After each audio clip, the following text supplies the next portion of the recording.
An arms trade watchdog says Russia is now the world's 7th biggest spender on weapons. Yet while Russia's position has jumped up over the years, its defence expenditure is still dwarfed by China's and the US's.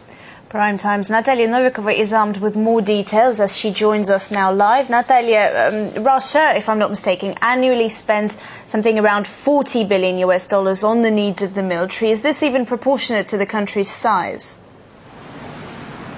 Well, according to the Russian experts, it's not anywhere near being enough for Russia. Now, if you take a look at the wider picture, between 2002 and 2009, Russia has moved from being 11th when it comes to spending on the country's military to being the 7th. Then China used to be the 7th and now is the 2nd country that spends the most on its military. And China only spends about 15 to 20% more than Russia. But who is the #1 spender? Of course, it's the United States. But if you take a look at how much the United States actually spends on its military needs, you're going to be very much surprised, because the US spends 15 times more than Russia does. And having said that, the US is not the biggest country in the world, and it doesn't look like even that amount of money has been enough for the country to win its war, to win all the wars that it's gotten itself into. The latest example, of course, is the hunting down of Osama bin Laden, which took the United States 10 years, and only they know how much money. So, of course, because fighting terrorism in Russia is crucial to the country's security, the experts are saying that the military expenses will only further grow.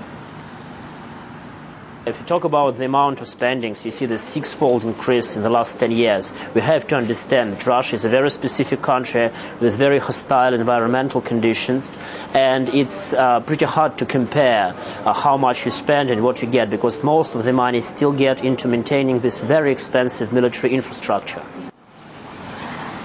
Well, of course, a lot of Russia's military hardware and small arms are a heritage from the Soviet Union, and that is also something that needs to be modernized and changed, so a lot of money will also be spent on that.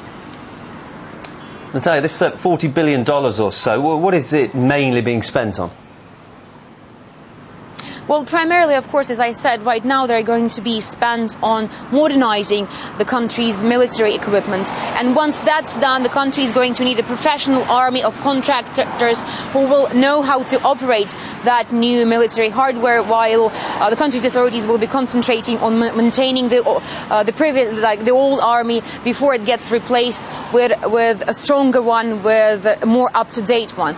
But talking about modernization and big deals, we should always remember the deal between Russia and France that is yet to be signed on Mistral helicopters, helicopter carriers. Now, one such helicopter carrier costs about $800 million, and that is the biggest transaction between Russia and a NATO country in history, which NATO was very much, a lot of NATO members were very much against in the first place.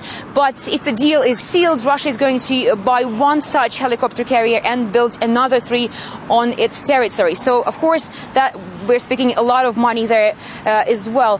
On a bigger scale, if the reigning issue between Russia and NATO is the anti-missile defense shield in Europe, and if Russia gets itself involved in that project as well, we're going to be talking even more money spent on the country's military needs.